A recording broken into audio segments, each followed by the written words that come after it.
السلام علیکم محترم عزیز دوستو، مسلمانوں پر کفار کا ظلم و ستم کا واقعہ۔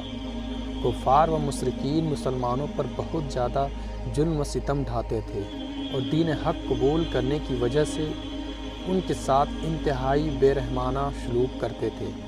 چنانچہ امیہ بن خلف ان کے غلام حضرت بلال حبشی رضی اللہ تعالیٰ عنہ کو تپتی ہوئی ریت پر کبھی پیٹھ کے بل لٹا کر تو کبھی پیٹ کے بل لٹا کر بھاری پتھر رکھ دیتا اور انہیں مارتے ہوئے اسلام چھوڑنے کو کہتا، مگر اس حالت میں بھی حضرت بلال رضی اللہ تعالیٰ عنہ عہد عہد کہتے رہتے، یعنی ایک ہی خدا اللہ کو پکارتے۔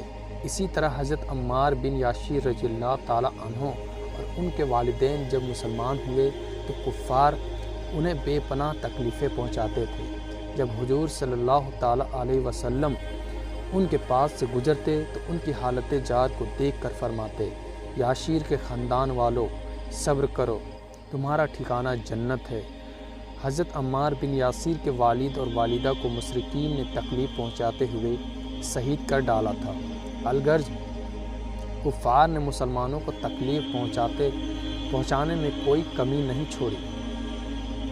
غلاموں سے لے کر معزز لوگوں تک کو ستایا گیا، درختوں پر لٹکایا گیا، پیروں میں رسیاں باندھ کر گھسیٹا گیا، پیٹ اور پیٹھ پر پتھر کی تپتی ہوئی سیلیں بھی رکھی گئی۔